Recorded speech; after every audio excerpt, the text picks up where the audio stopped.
সুধী দর্শক মণ্ডলী, কেমন আছেন আপনারা? আজকের সকালের আমাদের যে সেশনটি হয় প্রতিদিনকার মতো, আজ এই অনুষ্ঠানটিতে আপনাদের স্বাগত জানাচ্ছি। আজকের বিষয় করোনা, বেশি ঝুঁকিপূর্ণ পেশাজীবীদের পরিবারবর্গ কি করবেন সেটি নিয়ে। এখন যেহেতু ঘরে ঘরে এটি ছড়িয়ে যাচ্ছে, আমরা নিউ ইয়র্কে প্রথম থেকে যে এইরকম দেখে এসেছি যে যারা কর্মজীবী ছিলেন তারা প্রথম লাইনে এফেক্টেড হয়েছেন। বাংলাদেশও মনে হচ্ছে একই ডেফিনেশন নিয়ে চলছে, অর্থাৎ ফার্স্ট লাইনে যারা আছেন তাদের একটি কিছু অংশ এরই মধ্যে এফেক্টেড হয়ে গিয়েছেন। মনে হচ্ছে আরও অংশ এফেক্টেড হয়েছে, কিন্তু এখনও সামনে বোঝা যাচ্ছে না। তো এইটির সংজ্ঞা একই, মানুষগুলো এফেক্টেড হবে, তারপর বাড়িতে নিয়ে যাবে, বাড়ির মানুষগুলো এফেক্টেড হবে, তখন মা খালারা এবং যারা বয়োজ্যেষ্ঠ আছেন তারা এফেক্টেড হবে। এইটি একটি সাধারণ নিয়ম। তো প্রথম অংশের যেই জিনিসগুলো চলছে এখন, এইটিতে কি করা যায় আসুন এটি নিয়ে একটু কথা বলি। একটি উদাহরণ দেই। আমার একজন বড় ভাই বাংলাদেশে, তো ওনার বাড়িতে ওনার এক আত্মীয় স্বাস্থ্যকর্মী। তো উনি ঠিক বুঝছিলেন না এটির লক্ষণগুলো কি, অথবা খেয়াল করেননি। ওনার জ্বর আসেনি, ওনার স্বামীর জ্বর এসেছে। তারপর হিস্ট্রি নিয়ে দেখা গেল যে আসলে স্বাস্থ্যকর্মী একজন ছিলেন। তারপর ওনার মায়েরও একই অবস্থা, একই বাসায় থাকেন। আবার একই বাসাতে আমার যে বড় ভাইটি, তিনিও আসা যাওয়া করেছেন। দেখুন, স্বাস্থ্যকর্মী যিনি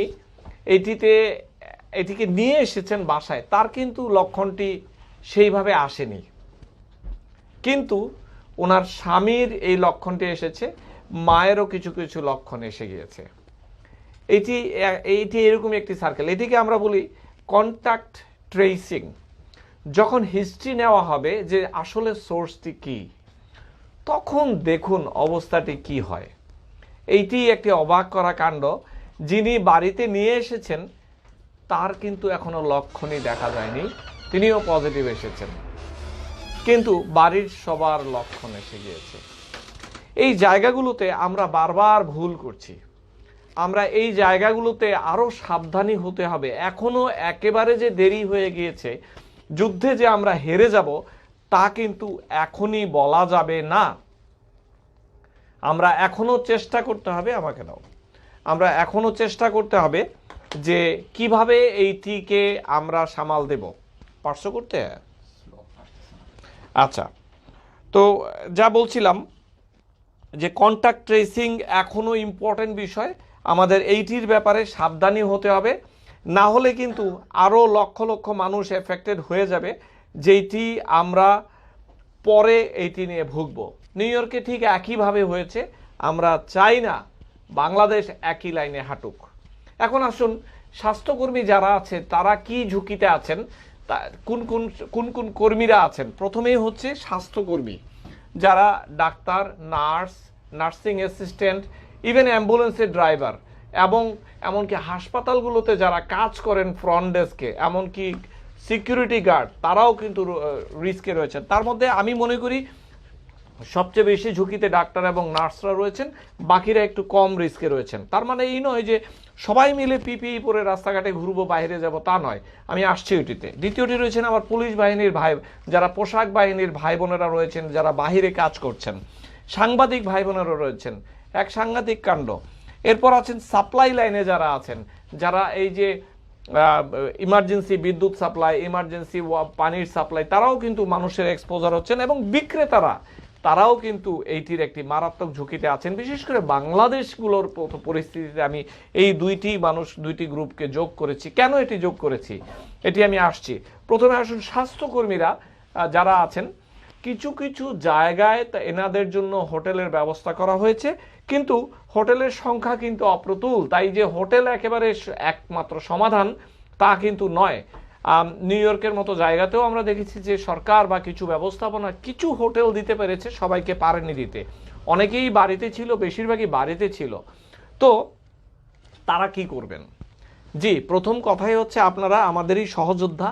আপনারা এইটি নিয়ে ভয় পাওয়ার মতো পরিস্থিতি নয়, এটি ফেস করছেন, ফেস করতেই হবে। যারা 14 দিনের জন্য কাজ করছেন, তারপর 14 দিন কোয়ারেন্টাইন করবেন, তারপর বাড়িতে যাবেন, ভালো। এটি হচ্ছে বুক, বইয়ের ভাষায় এটি করতে পারলে ভালো। যারা করতে পারছেন না তারা কি করবেন? বাড়িতে তাদের জন্য যেটি দরকার তাদের জন্য বলছি, আপনি বাড়িতে বাসায় যখন যাবেন অবশ্যই আপনার স্ত্রীকে বা স্বামীকে বলবেন দরজাটি খুলে রাখো, আমি এসে বাসায় নন টাচ টেকনিক, আমি একদম কোনো কিছু করতে চাই না, আমাকে আমার মতো থাকতে দিতে হবে। আপনি যে কাপড়গুলো খুলে একটি পলিথিন ব্যাগে রাখবেন যেটি কেউ ধরবে না, জুতোটি বাহিরে রাখবেন, আপনি একটি গরম পানি দিয়ে একটি ভালো মতো শাওয়ার করে নেবেন, যেখানে একদম নাকের ভিতরেও পরিষ্কার করবেন, গলা পরিষ্কার করবেন। তারপর কি কাজ শেষ হয়ে গেল আপনার? আপনি যেহেতু একজন স্বাস্থ্যকর্মী, না, কাজ শেষ হয়নি। আপনি ঢোকা মাত্র আপনার মোবাইল ফোনটিকে ক্লিন করুন অ্যালকোহল স্যানিটাইজার দিয়ে, আপনার ঘড়িটিকে ক্লিন করুন, রিং তো পরার কথা ছিল না, আমি বলেই দিয়েছি আগে। তো এই জিনিসগুলো করতে হবে। কিন্তু এরপর বাড়িতে যেখানে থাকবেন এই একটি মাস আপনার কাছে অনুরোধ, এই একটি মাস আপনি আলাদা রুমে থাকুন, যতটা সম্ভব হয় নিজেকে আইসোলেট করে রাখুন। সবাই খাবে এক টেবিলে, যেভাবেই প্রিকশন নিয়ে খাবে, আপনি প্রয়োজনে এই একটি মাস একটু আলাদা খাবেন। খাবারটি হয়তো আপনার টেবিল, আপনি মনেই করতে হবে আপনি কোয়ারেন্টাইনে থাকতে হবে, আপনার পরিবারকে বাঁচাতে হলে আপনার টয়লেট আলাদা হবে, আপনার আমি সেইভাবেই চলেছি। তো এইটি সাবধানতা আপনি অবলম্বন করবেন আপনার পরিবারকে বাঁচানোর জন্য, আপনার রোগীদেরকে বাঁচানোর জন্য। এটি একটি ইম্পর্টেন্ট একটি ব্যাপার আমি বিশ্বাস করি। আপনাদের কাছে অনুরোধ, পরিবার থেকে এই সাহায্যগুলো করুন। আর আপনারা যারা প্রফেশনাল আছেন, একটি মাস পরিবার থেকে চোখে তো দেখছেন, পাশেই তো আছে, না হয় একটু কষ্ট হলো, এটি সাবধানতা যদি অবলম্বন না করেন তাহলে কিন্তু সমস্যা আছে। এখন অনেকেই পিপি বাড়ি থেকে পরে হাসপাতালে যান, অর্থাৎ ফুল গাউন প্রয়োজন নেই। হাসপাতালে যারা রোগীদের সামনে যাচ্ছে, ক্লোজ কন্ট্যাক্টে আছে, তারা মাত্র ফুল গাউন গিয়ার পড়তে হবে। এছাড়া পিপির বিভিন্ন ভাগ রয়েছে, আপনারা জানেন, আমি নিশ্চিত আমার থেকেও বেশি, তাই বলছি যে সেই ভাগ যেখানে যার যেটি প্রয়োজন সেইভাবে ব্যবহার করা উচিত। না হলে এই পরে দেখা যাবে যে পিপি ইনফেক্টেড হয়ে গিয়েছে বিভিন্ন ব্যাকটেরিয়া ভাইরাসজনিত কারণে। তো এইটি একটু সাবধানতা অবলম্বন করবেন। নার্স বোনদেরকে বলছি, ভাইদেরকে বলছি, আপনারাও সর্বোচ্চ ঝুঁকিতে আছেন, আপনারাও সাবধানতা অবলম্বন করুন। আপনাদের জন্যও কিন্তু কষ্ট হয় আমার। যারা রুগীকে ক্লিন করছেন, যারা ফ্লোর ক্লিন করছেন রুগীর রুমে, তাদের জন্য বলছি এটি সর্বোচ্চ রিস্ক। এরপর আসুন পুলিশ ভাইদের কথা। যথেষ্ট চেষ্টা করছেন, আপনারা মাঠে ঘাটে আছেন এবং প্রচুর এফেক্টেড হয়ে যাচ্ছেন, আপনারা আরেকটু সাবধানতা অবলম্বন করুন। বাড়িতে যখন আসবেন ঠিক একই রকমের প্রিকশন, বেল্টের দিকে খেয়াল রাখবেন, যদি আর্মস থাকে সাথে সেইটির প্রতি খেয়াল রাখবেন। এই জায়গাগুলোতে কিন্তু আপনার এই ভাইরাসটি বেশিক্ষণ থাকতে পারে। পরিবারেরও কাজ একই, এই মানুষটিকে বাড়িতে আগামী 1 থেকে 1.5 মাস একটু আলাদা স্পেস দিন, খাওয়া আলাদা হবে, বাথরুম টয়লেট যদি আলাদা থাকে আরও ভালো হয়। ওনাকে একটি কোয়ারেন্টাইন ভাবের মধ্যে রাখতে হবে আগামী 1টি মাস, এইটি অনুরোধ করছি আমি সবাইকে। এখন আসুন সাংবাদিক ভাই বোনদেরকে বলছি, আপনারাই সবচেয়ে বেশি এক্সপোজ মনে হয়, আপনার আশেপাশে কি হচ্ছে আপনারা জানেন না। তো কারো যদি পিপি না থাকে মন খারাপ করবেন না, ফুল স্লিভ কাপড় পরবেন, ফেস শিল্ড আমি দেখতে পাচ্ছি সবার কাছে আছে, না থাকলে একটি সার্জিক্যাল মাস্ক এবং ডিস্টেন্সিংটি মেনটেন করবেন। আপনার ইকুইপমেন্ট যেন, আপনার যে মাইক আছে সেইটি কারো হাতে যেন না যায়, এইটি একটি বড় ব্যাপার। আমি বলছি ডিস্টেন্সিং মাস্ট, এবং আপনারা কোনো ফ্যাসিলিটির ভিতরে ঢুকবেন না মেহেরবানি করে। আমি নিউ ইয়র্কেও দেখেছি, অনেক বিদেশি সাংবাদিক ভাইদের সাথে কথা হয়েছে, তাদের একটিই কথা ছিল, তারা কোনো ফ্যাসিলিটি অ্যালাউড নয়। এইটি মনে থাকে যেন আপনাদের জন্য। এবং যেখানে আপনি করবেন, ইন্টারভিউটি দিবেন, এইটিও যেন মানুষের 6 ফুটের মধ্যে না যায়।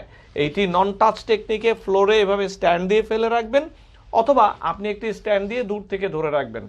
আপনারা যদি কোনো গাড়িতে যান, এই গাড়িটি আগের দিন কে ব্যবহার করেছে আপনারা জানেন না, তাই আপনাদেরকে বলছি, আপনাদের সাথে যে ড্রাইভার থাকবে, সাংবাদিক ভাই বোনেরা বা পুলিশ ভাই বোনেরা বা ডাক্তার ভাই বোনেরা, এই গাড়িটিকে ডিসইনফেক্ট করা খুবই জরুরি। আমি এটি বিশ্বাস করি। কিভাবে ডিসইনফেক্ট করবেন? দিনে 2 বার করা উচিত। সকালবেলা ব্লিচ মিশ্রিত পানি দিয়ে অথবা অ্যালকোহল সোয়াব দিয়ে মুছে দিতে হবে হ্যান্ডেলগুলো সহ। ড্রাইভিং সিটের ড্রাইভারকে বলবেন তুমিও নিরাপদে থাকতে হবে, কারণ তোমার থেকে আমার হতে পারে। দেখুন, এই ব্যাপারগুলো থেকে আমরা ধরা খাচ্ছি, নিজেরা পিপিই পরে ঘুরে বেড়াচ্ছি শিল্ড পরে, কিন্তু আমার ড্রাইভার ভাইটি দেখা গেল যে আমার কাছে নিয়ে এসেছে ইনফেকশন। এটি একটি বড় ইম্পর্টেন্ট ব্যাপার। যতটুকু কম ছুঁইতে পারেন জিনিস ততই ভালো।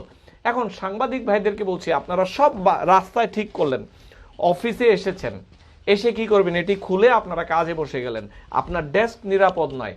যদি একটি শাওয়ারের ব্যবস্থা করা যায় আপনার অফিসে, আপনাদের জন্য আর একটু ভালো হয়, কারণ আপনারা মাঠে ঘাটে ছিলেন। এই যে ক্যামেরাটি নিয়ে ঘুরছে ক্যামেরাম্যান, এই ক্যামেরাও কিন্তু একটি বাহক হতে পারে। খুব সাবধান, ক্যামেরাম্যান ভাইদেরকে বলছি যে এটির জন্য নিজেরা ক্লিন করে নেন। নিজের সেলফোন দিয়ে অনেকে ছবি তোলেন, সেলফোনটিও বারবার ক্লিন করুন, 2 থেকে 3 বার, খুবই স্বাভাবিক। এবং আপনারা যখন বাড়িতে যাবেন একই প্রিকশন নিতে হবে। বাড়ির যে কমন প্রিকশন আমি বলেছি সেটি নিয়ে কথা বলতে হবে, সেটি নিয়ে ভাবতে হবে বলে আমি মনে করি। আর আপনি যদি অসুস্থ ফিল করেন, মেহেরবানি করে অফিসে প্রথম দিনই সকালবেলায় বলে দেবেন আমি অসুস্থ, আমি এখন কি করব, আমি আসতে পারছি না। কারণ দেখা গিয়েছে যে একটি মিডিয়া হাউসের ভিতরে একজন হলে সবারই হয়ে যায়, কারণ একটি ক্লোজ সার্কেলে কাজ করা হয়। এরপর আসেন বিক্রেতা। হ্যাঁ, বিক্রেতারা বাহিরে থাকেন, কোনো অসুবিধা নেই, কিন্তু দেখুন আপনারা মাস্ক পরেছেন ভালো কথা, গ্লাভস পরেননি। আজকে টিভিতে দেখলাম আপনারা গ্লাভস পরছেন না। আর গ্লাভস পরেছেন ভালো কথা, মাস্কের কোয়ালিটি নিয়ে আমার কাছে একটু সন্দেহ আছে। এরপর যেটি হচ্ছে বলি, কাপড়, ঈদের বাজার, কাপড় খুলছেন, মানুষজন কাপড় দেখছে, ধরছে, দেখুন আদান প্রদান কিন্তু হচ্ছে। গ্লাভসের উপর দিয়েই তো আদান প্রদান হচ্ছে ব্যাকটেরিয়াটি। উনি একটি ইনফেক্টেড গ্লাভস নিয়ে এসে কাপড় ছুঁয়ে দেখছেন, আপনি কাপড়টিকে ভাঁজ করছেন আপনার গ্লাভস দিয়ে, আপনি একটু মাথা চুলকেছেন, একটু গাল চুলকেছেন, মুখ কিন্তু ঢাকা, কাছাকাছি চলে যাচ্ছে কিন্তু ব্যাকটেরিয়াগুলো, ভাইরাসগুলো। এই ছোট ছোট ব্যাপারগুলো বিশেষভাবে খেয়াল রাখতে হবে। আপেল বিক্রেতা আপেল বিক্রি করলেন, আপেল কিনে নিয়ে গিয়ে যিনি 1.5 মাস কোয়ারেন্টাইনে ছিলেন, তিনি আপনার দোকানে আপেলটি কিনে নিয়ে গিয়ে বাড়িতে নিয়ে গেলেন ও রুগী দেখতে, 5 দিনের মাথায় উনি মৃত্যুবরণ করলেন, আজকের নিউজ পেপারে এসেছে। সো দেখুন, কোয়ারেন্টাইন আপনি 5 বছর করলেও লাভ নেই, যদি একটি ছোট ভুল করেন আপনার কাছে এটি এসে যাবে। এই মুহূর্তে এইটি সেভাবেই চলছে। আর আপনারা যারা বাহিরে এই বিক্রয়ের সাথে জড়িত আছেন তারা খুবই হাই রিস্ক। এই মুহূর্তে আমি মনে করি মেহেরবানি করে বাড়িতে গিয়ে যে ইউনিভার্সাল যে প্রিকশনগুলো, সাবধানতাগুলো বলেছি আমি, সেই দিকে কিন্তু খেয়াল রাখতে হবে। বাড়ির মা বোনদেরকে এই সমস্ত বিক্রেতাদের ব্যাপারে একটু সাবধানী হতে হবে। অনেকেই দেখেছি কাজের জায়গায় শাওয়ারের ব্যবস্থা করে রেখেছে, সেইটি করলে ভালো, বাড়িতে গিয়ে আবারও সাপ্লাই করতে হবে। এখন আসুন সাপ্লাই লাইন, যারা কাজ করেন, ডেস্কো, পানির লাইন, তারা কি করছেন? তারাও তো রাস্তাঘাটে যাচ্ছেন, তারাও সাধারণ মানুষ থেকে একটু বেশি, তো তারাও এগুলোই অবলম্বন করতে হবে। খুবই সাবধানী, ডিস্টেন্স, মাস্ক, নন টাচ, এগুলো সব। আমি যদি কারো পেশার ব্যাপারে আমি ভুলে যেয়ে থাকি আমি ক্ষমা প্রার্থী। এখন আমি বলতে চাই যে আমি কি করেছি গত 2টি মাস। আমি তো স্বাস্থ্যকর্মী, আমি একটু এক্সট্রিম প্রিকশন নিয়েছি একদম। আমি আমার বাড়িতে আমার কাউকে আমি আসতে দিইনি। আমার 2 ছেলে, তারাও সাবধানী হয়েছিল, তারা তাদের রুমে চলে যেত খাবার নিয়ে, তারপর তাদের খাওয়া টাওয়া শেষ হয়ে গেলে এরপর আমি খেতে নামতাম, একা একাই খেয়েছি। এটি 2 মাস আমি এইভাবেই চলেছি।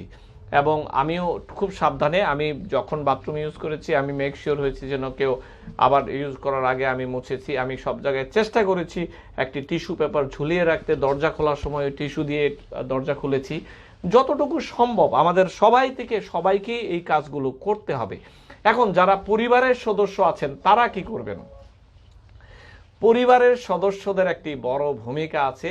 এই মানুষগুলোর মধ্যে কেউ যদি আপনাদের বাড়িতে থাকে, আপনাদের দায়িত্ব এই পরিবারের মানুষগুলোকে আপনারা সাহায্য করা। কিভাবে সাহায্য করা?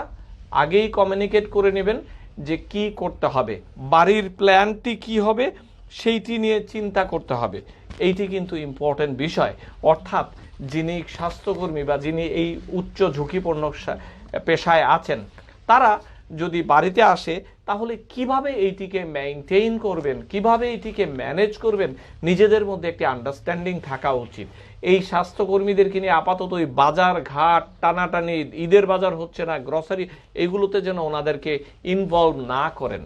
কারণ ওনারা এরই মধ্যেই একটি বড় স্বাস্থ্য ঝুঁকিতে আছে, তার মধ্যে যদি আবার এই বাজার ঘাটের কিন্তু তাদেরকে ইনভলভ করে ফেলেন, তাদের ঝুঁকি কিন্তু আরো বেশি হয়ে গেল। আর এইরকম একটি মানুষ যদি আপনাদের বাড়ির ভিতরে রোগটি নিয়ে আসে, কোনো রক্ষা নেই। প্রথম ধাপে আমরা ফেস করছি, দ্বিতীয় ধাপে আপনারা মা বোনেরাও এটিতে যুক্ত হবেন, আমাদের বাবা মায়েরা যুক্ত হবে। কোনো প্রয়োজন নেই কিন্তু এই সিচুয়েশনটিতে। এবং এই মানুষগুলো যখন বাড়িতে আসবে, আগেই দরজার কাছে তাদের জন্য এই যে ব্লিচিং মিশ্রিত পানি অথবা স্যানিটাইজার এগুলো রেডি রাখবেন, যেন তারা আসার পরে এগুলো খুব ইজিলি অ্যাক্সেসেবল থাকে। মোবাইল ফোনটি ধোয়া মোছা যায়, যেভাবে আমি আগেও বলেছি, এইটি করতে হবে। তারপর তাদের জুতোগুলো যেন একটি ট্রের মধ্যে রেখে এটি বারান্দায় নিয়ে রেখে দেওয়া যায়, অথবা জুতা দরজার বাইরে রাখতে পারলে আরও ভালো। মুছতেই হবে এমন কোনো কথা নেই, মুছতে পারলে ভালো সেইভাবে, কিন্তু তার চেয়ে আমি মনে করি বারান্দায় নিয়ে রোদ্রে রেখে দিলে অ্যাটলিস্ট কিছুটা রক্ষা, কেউ না ধরলেই হলো। তাদের কাপড় চোপড়, বিশেষ করে বেল্টগুলো, যারা পুলিশ ভাইরা আছেন, আর্মসগুলো, এগুলো তারাই যেন নিজেরা ক্লিন করে, এটি ব্যবস্থা করতে হবে নির্দিষ্টভাবে। শাওয়ারের ব্যবস্থা করতে হবে। হ্যাঁ, আমি জানি অনেকে বলবেন আমরা একটি রুমে 5 জন থাকি, যতটুকু সম্ভব এইটিকে মেনে চলতে হবে। আপনি চাইলেই ইগনোর করতে পারবেন না ব্যাপারগুলোকে। আপনাদের কাছে হয়তো মনে হবে যে আমি সাহসী, কি হবে ভাই, আপনার বৃদ্ধ বাবা মার যখন হবে তখন বুঝবেন যে অসুবিধাটি আসলে কতটুকু গুরুত্বপূর্ণ ছিল। তাই আমি বলি অবশ্যই সাবধানতা অবলম্বন করতে হবে। বাড়ির যেই মা খালারা আছেন, যে বাড়ির ভেতরের যেই আত্মীয় স্বজনরা আছেন, তাদের একটি বড় দায়িত্ব আছে এই স্বাস্থ্য, এই ফ্রন্ট লাইনের যোদ্ধা যারা আছে তাদেরকে নিয়ে একটু চিন্তা করা। এটি এমন নয় যে কোয়ারেন্টাইন 14 দিনের পরে বাড়িতে আসবে, না, প্রতিদিনই একটি কোয়ারেন্টাইনের ব্যবস্থা করে রাখতে হবে রোগটি আসার আগেই। এই মানুষগুলোকে আমরা ধরেই নিব যে ইনফেক্টেড মানুষ, তাদেরকে তাদের কর্নার দিতে হবে তাদের মতো করে। এই 15 দিন বা এই 1 মাস আগে আমাদের জন্য এটি একটি অতি জরুরি বিষয়। আমি চাই না যে এই প্রথম ধাপের কর্মজীবীরা এফেক্টেড হওয়ার পর এটি ঘরে ঢুকে যাক, এইটি কোনোভাবে কাম্য নয়, এটি আমরা চাই না। কিছু কিছু ফ্যামিলিতে অলরেডি ঘরে ঢুকে যাচ্ছে। এখনো চলুন চেষ্টা করি আমরা আরেকটু ভালো কিছু করতে পারি কিনা, চলুন চেষ্টা করি। আসুন একটু মানবিকতা নিয়ে একটু কথা না বললেই নয়, যেটি আমি সব সময় বলি, এরকম একটি যুদ্ধে মানবিকতা ছাড়া আমরা এই যুদ্ধে জয় করতে পারবো না, আমি বিশ্বাস করি। তাহলে কি করতে হবে, আমি একটি ছোট্ট উদাহরণ দিই। গতকাল একটি ফ্লাইট গিয়েছে আপনার ওয়াশিংটন ডিসি, আমাদের এখান থেকে 5 ঘন্টা ড্রাইভ। আমি বেশ কিছু মেডিকেল সামগ্রী দিয়েছি কিছু মানুষের কাছে, সাথে আমি আমার 2 জন পেশেন্ট বাংলাদেশে আছেন, তারা চেষ্টা করছিলেন ওষুধগুলো কিভাবে পাওয়া যায়। আমি লাকি, তাদের জন্য আমি 3 মাসের ওষুধ তাড়াহুড়ো করে পিক আপ করে প্লেনে ওই মানুষগুলোর জন্য দিয়ে দিয়েছি। দেখুন, আমি প্রায় দেরি হয়ে যাচ্ছিল আমার, কিন্তু তারপর আমি এক্সট্রা 15 মিনিট ওয়েট করে ফার্মাসিস্টকে রিকোয়েস্ট করে আমি এইগুলো কালেক্ট করেছি। তো এই যে ছোট ছোট জিনিসগুলো, আপনি আপনার জায়গা থেকে আরেকজন মানুষের জন্য কি করতে পারেন সেইটি চিন্তা করতে হবে এই মুহূর্তে। যাই পারেন করতে ততটুকুই করুন, একটু স্ট্রেচ করুন নিজেকে যে আমি আরেকটু করব, এতটুকুই যথেষ্ট। যার 1000 কোটি টাকা আছে সে হয়তো 5 লক্ষ টাকা বেশি দিবে, কিন্তু যার 1 টাকা আছে সে হয়তো 1 পয়সা বেশি দিবে। যার 1 টাকাও নাই সে অ্যাটলিস্ট বলবে যে আমি তোমার সাথে কাজ করতে চাই, তুমি আমাকে দিয়ে কাজ করিয়ে নাও। এই ব্যাপারগুলো দেখুন, আমরা বাংলাদেশে অনেক অনেক কাজ করছি, এটি তো আমি তো নিজে করতে পারবো না, আমাদের ভলান্টিয়ার আছে। কি হয়েছে, আমরা যখন বলি মানুষগুলোকে যে আমাদের স্বেচ্ছাসেবক দরকার, শিল্পীর মতো ছোট বোনেরা, বাসাবোতে আমাদের একজন কর্মী, ওনারা এসেছেন, স্যার কি করতে পারি, ওনাকে দিয়ে আমরা যথেষ্ট কাজ করিয়েছি। আজকে ওনাকে আমরা একটা অ্যাসাইনমেন্ট দিতে যাচ্ছি, কন্টাক্ট ট্রেসার হিসেবে ওনাকে আমরা ট্রেনিং করিয়ে নেব। যুক্তরাষ্ট্র থেকে ট্রেনিংটি করাবো আমার উদ্যোগে। বাংলাদেশে বেশ কিছু কন্টাক্ট ট্রেসার এবং এইখানেও আমরা বানাচ্ছি, ট্রেনিং দেওয়াবো প্রফেশনালি। তারা এখন কন্টাক্ট ট্রেস করতে পারবে একজন রুগী তার কেন হলো, তারপরে এ থেকে বিতে কেন গেলো, বি থেকে সিতে, এরা ট্রেস করবে। তো এটি একটি নতুন ধারণা নিউ ইয়র্কের, যুক্তরাষ্ট্রের জন্য। তা আমি কিছু বাংলাদেশের মানুষকেও এটির ব্যাপারে ট্রেনিং করিয়ে রাখছি অফিসিয়ালি। এটি করতে কিছু ঝামেলা আছে, সেগুলো আমি নিচ্ছি যেন বাংলাদেশের মানুষগুলো এগুলো থেকে উপকৃত হয়। এটি একটু আগে ডিসিশন নিয়েছি, 1 সপ্তাহ আগেই ডিসিশনটি ছিল যে মেডিকেল গ্রেডের পিপিই, যেই কভারঅল পুরো কাভার বাংলাদেশে পাওয়া যাচ্ছিল না, অনেক এক্সপেন্সিভ হয়। বহু কষ্ট করে আমি ফাইনালি জোগাড় করতে পারলাম যে এই কাপড়গুলো আনা যায় বাহির থেকে কিভাবে। খুব স্বল্প খরচে কাপড়গুলো আনার জন্য ক্লিয়ারেন্স পেলাম একটু আগে। আমি 1000 এইরকম কাপড় বানানোর মতো কাপড় এসে যাবে আগামী 1 সপ্তাহের মধ্যে। তারপর এগুলো দিয়ে বাংলাদেশে সেলাই করে মেডিকেল গ্রেড, আমি বলতে চাচ্ছি সর্বোচ্চ গ্রেডের পিপিই বাংলাদেশে তৈরি হবে এই কাপড়গুলো থেকে।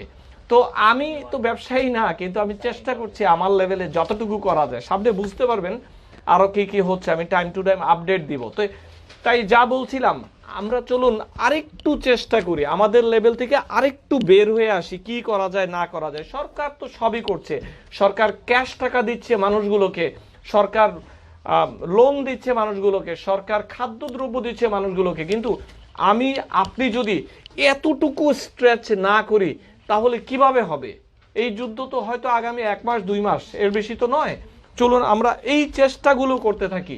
এটি রোজার মাস, আপনারা সবাই জাকাতের পয়সাগুলো নিয়ে এগিয়ে আসুন প্লিজ। আপনাদের কাছে অনুরোধ, জাকাত সর্বনিম্ন বোধহয় 2.5%।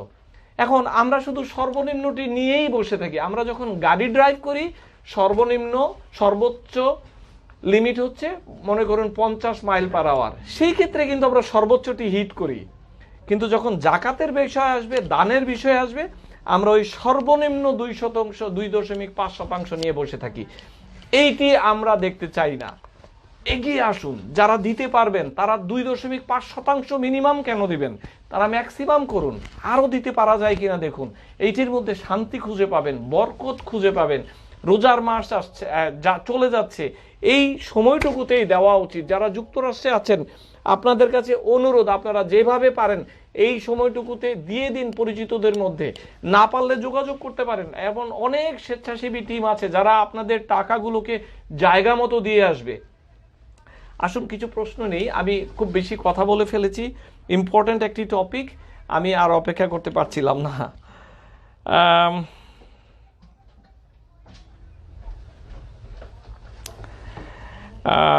গার্মেন্টস ওয়ার্কারদের সম্পর্কে বলবেন? হ্যাঁ বলবো, আমি রেডি হয়েছি, গত সপ্তাহে রেডি হয়েছিলাম, কিভাবে যেন সাবজেক্টটি হারিয়ে গেল।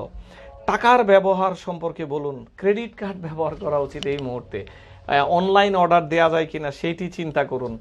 পিপি তো 1 সেট পেয়েছি, সেটা কি রোদে শুকিয়ে নিলে হবে কিনা?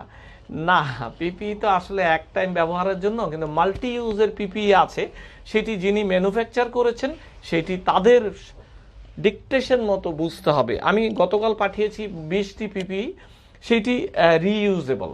হ্যাঁ, তো সেটি আমি একটি নির্দিষ্ট সেন্টারে দিব, একজনকে আমি ওয়াদা করেছি, আমার প্রফেসর স্যারকে, উনি ওনার মতো করে ব্যবহার করবেন। জীবাণুনাশক সম্পর্কে কিছু বলুন। এটি বলেছি আমি কিন্তু ভাই আগেই। আমাদের মতো দেশে আলাদা বাথরুম, হ্যাঁ এটি সম্ভব নয়, আলাদা বাথরুম আলাদা রুম, এর মধ্যেও যদি একটু সেন্স ব্যবহার করা যায় তাহলেই হবে। আপনি যখন বাথরুমে যাবেন, যে বদনাটি ধরছেন, ধরুন, তারপরে আপনি সাবান দিয়ে হাত ধোবেন, রেগুলার পানি দিয়ে হাত না ধুয়ে, এরকম ছোট ছোট ছোট ব্যাপারগুলো, দরজার হ্যান্ডেলগুলোকে হাত দিয়ে না ধরে কনুই দিয়ে খুলুন। হ্যাঁ, এই ব্যাপারগুলো একটু দেখবেন। সবাই ঝুঁকিতে, এইটি সত্য কথা, আমরা সবাই ঝুঁকিতে, কিন্তু কেউ একটু বেশি ঝুঁকিতে, কেউ কম ঝুঁকিতে আছি। যাই হোক, ফার্মেসি পরিচালনা করা যাবে? হ্যাঁ যাবে, ফার্মেসিতেও যাবে। ফার্মেসিতে আপনারা যেন গ্লাস ব্যবহার করেন, এইটি মনে রাখতে হবে। কাস্টমার আর আপনার সাথে ডিস্টেন্স 6 ফিট থাকে, এবং একটি গ্লাস দিয়ে দিন। এবং আপনি যখন কম্পিউটার বসে কাজ করছেন, গ্লাভস ইউজ করেন। এগুলো ইউনিভার্সাল কিছু প্রিকশন। যাই হোক, যা বলছিলাম, আমরা আজকের পর্বের শেষ পর্যায়ে এসেছি, জাকাত নিয়ে কথা বলছিলাম। আপনাদের কাছে অনুরোধ, সবাই এগিয়ে আসুন, সবাই এগিয়ে আসুন। এই মাসটি আমাদের জন্য খুব জরুরি। আমরা শুধু সরকার একা পারবে না, আমাদেরকেও এগিয়ে আসতে হবে যার যার পজিশন থেকে। ছাত্ররা ছাত্রদের কাজ করবে, মা বোনেরা মা বোনদের কাজ করবে, ব্যবসায়ীরা এগিয়ে এসেছে, আরও এগিয়ে আসবে। সবাই মিলে যদি এই যুদ্ধটি আমরা উতরে যাই, আমাদের খুশি তো আমরাই এনজয় করতে পারবো। আসুন সবাই এগিয়ে আসি, যে যেখানে আসুন, সুস্থ থাকুন, ভালো থাকুন। আমি ডাক্তার ফেরদৌস খন্দকার, নিউ ইয়র্ক থেকে। শেয়ার করুন মেহেরবানি করে।